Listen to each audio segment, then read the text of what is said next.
मेरे प्रिय सम्मानित साथियों, मैं आपका सादर प्रणाम करता हूं।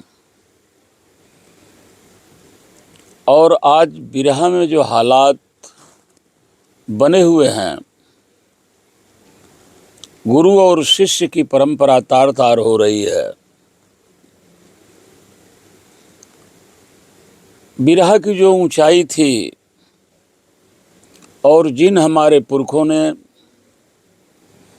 बिरहा को यह ऊंचाइयां दी, आज भी हमारे सम्मानित कुछ कलाकार हैं जो बिरहा की मर्यादा को समझ रहे हैं, लेकिन कुछ हमारे सम्मानित नौजवान कलाकार यह नहीं समझते कि जब ये बिरहा ही नहीं रहेगी तो फिर आप क्या करेंगे। बहुत दुखी मन से आज मैं आप लोगों के बीच में हूं और आज ये ऐलान करता हूं कि 10 दिन ही सही महीने में, लेकिन बिरहा को बचाने के लिए अब इस उम्र में बिरहा गाऊंगा। दोस्तों, मुझे आज के कलाकारों से बस हाथ जोड़ करके एक ही निवेदन करना है कि भाई, जिस्म का सबसे खूबसूरत हिस्सा दिल है, इसे मत दुखाइए। दिमाग से बनाए हुए रिश्ते बाजार तक चलते हैं, लेकिन दिल से बनाए गए रिश्ते अंतिम सांस तक चलते हैं। मैंने 2 दिन से YouTube चैनल पर 2 वीडियो देखा। एक हमारा नया कलाकार है और रात जिस वीडियो को हमने देखा, उस सम्मानित उभरते हुए नए कलाकार का शुभेच्छु रिश्तेदार है। मैं नहीं जानता विवाद की जड़ क्या है, लेकिन यह जरूर बात समझ में आई कि एक पत्थर के टुकड़े से समुंदर के गहरे पानी में और क्या होता,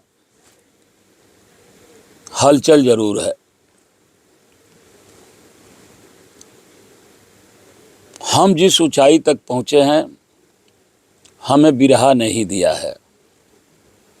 3 बार MLC हुए, बिरहा ने दिया। जहां तक बिरहा है, न वहां तक सही, कम क्षेत्र में ही सही, नहीं बड़ा कलाकार हूं, छोटा ही हूं। और आज बताना नहीं चाहिए, मैं नए कलाकारों से आदरपूर्वक कह रहा हूं कि इलाहाबाद यूनिवर्सिटी में, जो हिंदुस्तान की ऑक्सफोर्ड यूनिवर्सिटी कही जाती है, MA 4th semester ancient history में मेरे ऊपर सवाल पूछा गया है। 7वां नंबर क्वेश्चन है, सन 2020-21 4th सेमेस्टर प्राचीन इतिहास, MA इलाहाबाद यूनिवर्सिटी। और सिलेबस में भी मैं MA हिस्ट्री में आ गया हूं, जिसमें जिस तरीके से ज्योतिबा राव फुले का नाम है, ललई सिंह यादव जी का नाम है। श्रोता भाइयों, आपके आशीर्वाद से मेरा भी नाम है। मैं कोई घमंड में नहीं कह रहा हूं, बताने के लिए कह रहा हूं। बहुत लोग इसे झूठ मानेंगे। जिसको चाहिए व्हाट्सएप नंबर भेज दीजिएगा, मैं उसकी कॉपी भेज दूंगा, लेकिन दिया है बिरहा ने। आज बिरहा की यह दुर्दशा। लोग 10 बजे दिन तक सुनते थे, 1 बजे उठ कर चले जा रहे हैं, बावजूद इसके हम विरह को समझने के बजाय हम आपस में उलझे हुए हैं। मानता हूं कि आईने की ही कीमत हीरे से कम है, लेकिन प्रिय मित्रों, हीरा पहनने के बाद लोग आईना ही ढूंढते हैं। और जो कलाकार, खिलाड़ी या जिस क्षेत्र में हो अपने पुरखों को भूल जाता है, वह कभी प्रगति नहीं कर सकता। आज के विवाद पर मैं एक ही बात कह सकता हूं कि कुछ याद भी रखिए और कुछ भूल भी जाइए। आपको झूठ लगेगा, अब पुरानी उम्र है, बहुत देर तक मैं याद करता रहा, याद ही नहीं आ रहा था कि आखिर मेरा नाम क्या है। बहुत सोचने के बाद हमें याद आया कि अरे यार, मेरा नाम काशीनाथ यादव है।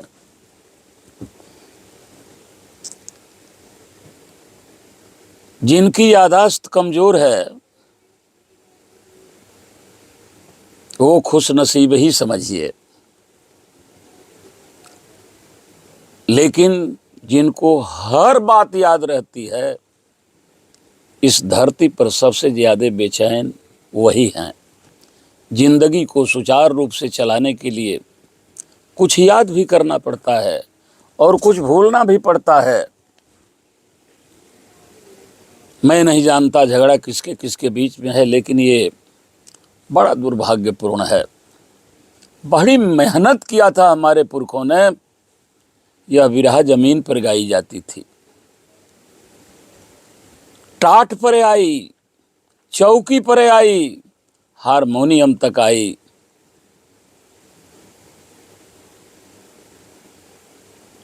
भोजपुरी फिल्मों तक गई, हिंदी फिल्मों तक गई।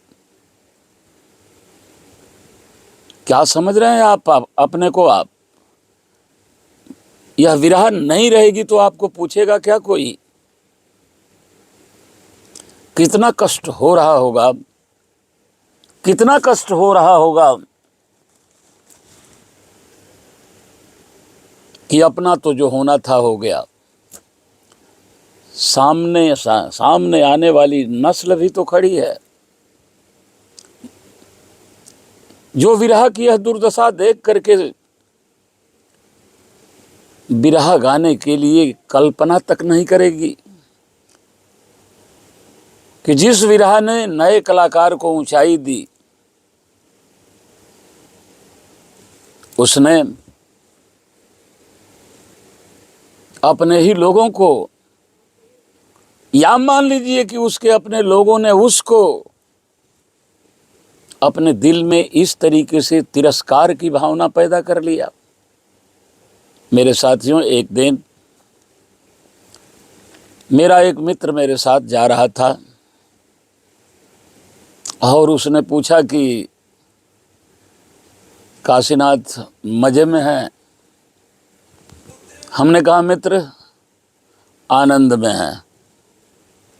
उसने कहा कि इस दोनों में क्या फर्क है? हमने पूछा मजे में है, आपने बताया आनंद में है। हमने कहा फर्क है मित्र, मजा लेने के लिए पैसे की जरूरत होती है, लेकिन आनंद में रहने के लिए अच्छा परिवार, अच्छे मित्र की जरूरत पड़ती है। एक फिलासफर ने यह पढ़ा कि इस धरती पर ही स्वर्ग है, और दूसरी जगह उसने पढ़ लिया कि अरे यार, स्वर्ग तो धरती के ऊपर है। कहा धरती के ऊपर होगा तब तो मैं नहीं बता पाऊंगा, लेकिन अगर इस धरती के ऊपर होगा, धरती पर होगा, तो मैं इसका खोज जरूर करूंगा। मित्रों, दुनिया के पूरे देशों को वह फिलासफर, दार्शनिक स्वर्ग की खोज में गया हिंदुस्तान का भी भ्रमण, इस भारत का भी भ्रमण, हमारी धरती पर भी जब चल करके एयरपोर्ट पर हवाई जहाज पकड़ने के लिए गया दिल्ली, तो हमारे देश के पत्रकारों ने उसे घेर लिया। कहा स्वर्ग मिल गया? उसने कहा जी हाँ, मिल गया स्वर्ग। पत्रकारों ने पूछा कहाँ है, जरा हमें भी तो बता दो। कहा कि बड़ा कड़वा सच है, ध्यान से सुनिएगा। और उसने बताया। और प्यारे हमारे सम्मानित श्रोता साथियों, सम्मानित नए पुराने कलाकारगण और सम्मानित भोजपुरी और विरह के कविगण, उस दार्शनिक ने पत्रकारों से बनाया कि अंग्रेजी में एक शब्द है फैमिली, जिसका अर्थ हिंदी में परिवार है, लेकिन इस परिवार का अर्थ हिंदुस्तान में अलग है और हिंदुस्तान से बाहर अलग है। हिंदुस्तान से बाहर इस फैमिली का अर्थ अपने बीवी बच्चों तक सीमित है, लेकिन हमारे भारत में, हमारी धरती पर इस परिवार का अर्थ भाई, भतीजा, काका, काकी, चाचा, चाची, पड़ोसी तक इसकी व्याख्या होती है। आगे उसने जो कहा, बड़ी दर्दनाक बात कहा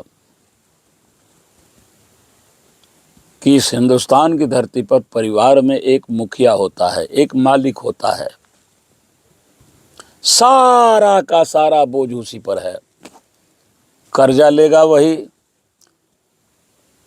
पानी का रेट देगा वही, शादी में जहां से खर्च होगा ले आएगा वही। बकाए लोग उस मालिक पर, मुखिया पर आधारित हैं। कोई उसकी मदद आज करने के लिए तैयार नहीं है। इस बेरोजगारी में मजदूरी भी करते तो कम से कम 500 रुपया ले आकर के उस मुखिया के हाथ में देते, लेकिन हम बहुत पढ़ लिख लिए हैं, अपनी हैसियत के बराबर डीएम कलेक्टर होंगे, सीओ एसपी होंगे, तभी हम नौकरी करेंगे, मजदूरी नहीं करेंगे। वह मालिक और भी परिवार के सदस्यों को खिला रहा है, बेरोजगार बेटों को भी खिला रहा है, अब बुरा मत मानिएगा, उनके बीवी बच्चों तक को भी खिला रहा है।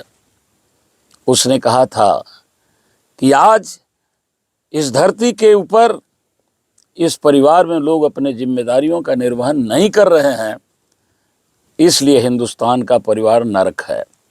काश और भी परिवार के सदस्य अपनी जिम्मेदारियों का निर्वहन करके उस मुखिया की मदद कर देते, तो यह हिंदुस्तान का परिवार ही धरती का स्वर्ग है।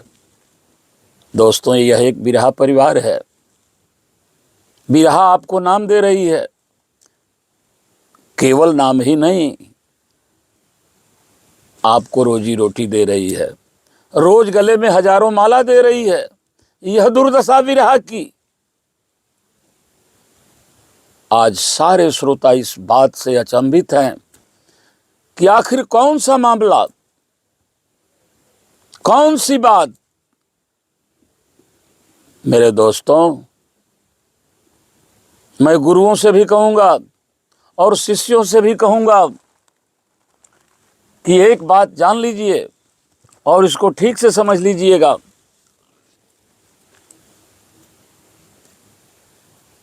बिहार में एक भोजपुरी गायक गायत्री जी हुए हैं भी।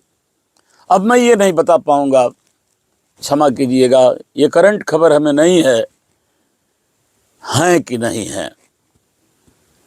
होंगे तो उनको प्रणाम, और चले गए होंगे तो सादर चरण बंधन। उन्होंने भोजपुरी में एक बात कहा था कि जब बाउर बात निमन लागेले, आ जब निमन बात बाउर लागेले, तो समझ लीजिए कि वहीं से विनाश का जड़ प्रारंभ हो जाता है। आज अच्छी बात कोई सुनने के लिए तैयार नहीं, केवल बुरी बात ही आज लोगों को, कलाकारों साथियों पसंद आ रही है। आखिर क्या होगा? आप भी तो पुराने होंगे, आप भी तो बूढ़े होंगे। अगर आप किसी का सम्मान नहीं करोगे, बूढ़े होगे तो कौन सम्मान करेगा? मैं तो एक ही बात कहूंगा कि आज जमाना यह आ गया कि पोते ने दादा की फोटो यह कहकर बाहर रख दी, पोते ने बाबा की फोटो, दादा की फोटो यह कहकर बाहर रख दी कि मेरा एल्बम नया नया है, ये तस्वीर पुरानी है। मेरा एल्बम नया नया है, ये तस्वीर पुरानी है। मित्रों, हाथ जोड़ता हूं, बहुत हो गया, दिल दर्द में है। मेरी उम्र 68 वर्ष हो गई है। शायद आप समझते हो कि विरह ने आपको दिया, नहीं दिया। अगर नहीं दी होगी विरह आपको, शायद आपकी परीक्षा ले रही होगी। आप मेहनत कीजिए, आपको भी मिलेगा। हाथ जोड़ के प्रार्थना है कि हे मित्रों, वही शख्स, मेरे आदरणीय गुरु लोग और मेरे आदरणीय सभी, मेरे नहीं अपने गुरु के शिष्यगण, वही शख्स मेरी पलटन से बगावत कर बैठा, वही शख्स मेरी पलटन से बगावत कर बैठा, जंग जीतकर जिसको मुझे सल्तनत सौंपनी थी। कल आप ही वारिस होंगे। बिरहा के भविष्य आप हैं, सुनना सीख लो, सहना जान जाओगे। और मित्र, जब सहना जान जाओगे तो रहना जान जाओगे। हाथ जोड़ के विनती है कि मैं इतने कष्ट में हूं कि डॉक्टर के मना करने के बावजूद इस 68 वर्ष की उम्र में, श्रोता साथियों, आज मैं संकल्प ले रहा हूं कि इस बिरहा को बचाने के लिए भले बीमार पड़ जाऊंगा, लेकिन महीने में 10 दिन मैं प्रोग्राम भी करूंगा। उसी प्रोग्राम में हम अपनी पार्टी का भी काम कर लूंगा। 2 गीत अपने पार्टी, समाजवादी पार्टी की नीतियों को, नेता के व्यक्तित्व को, जहां जरूरत होगी, जहां लोग चाहेंगे, मैं उनके बीच में रखने का भी काम करूंगा। अतः निवेदन है कि मेरा नंबर है, नोट कर लीजिए, 8000498091, यही मेरा नंबर है। मैं अकेले भी गाता हूं, अब भी। काशीनाथ इंटरटेनमेंट मेरा चैनल नया नया है, 2-3 महीने का है। इस पुरानी उम्र की भी मेरी गीतें उस पर आ रही हैं और आप बहुत ज़्यादा सुन रहे हैं। हमें लग रहा है कि अभी भी हम पसंद हैं आपको। तो मेरे साथियों, जिसकी ज़रूरत हो, रोज़ तो मैं नहीं गा सकता, लेकिन महीने में 10 दिन गाऊंगा, बिरहा के लिए गाऊंगा। और जिस दिन ये समझ में आएगा कि अब बिरहा अपनी ऊंचाई पकड़ रही है, हाथ जोड़ करके आपसे प्रणाम कर लूँगा कि अब सारे लोग बिरहा के महत्व को समझ गए हैं। अब हम लोग पुराने हो गए हैं और जब तक विरह की ऊंचाई अगर नहीं आती है, मरते दम तक आप लोगों के बीच में आपकी और विशेष तौर से विरह की सेवा करता रहूँगा। बहुत बहुत धन्यवाद। अगर मेरी बात से किसी को कष्ट पहुंचा होगा तो मैं हाथ जोड़ करके क्षमा मांगता हूं। बहुत बहुत धन्यवाद। गुरुओं को प्रणाम, शिष्यों को आशीर्वाद, बराबर के भाइयों को नमस्कार। बहुत बहुत धन्यवाद, प्रणाम आपका।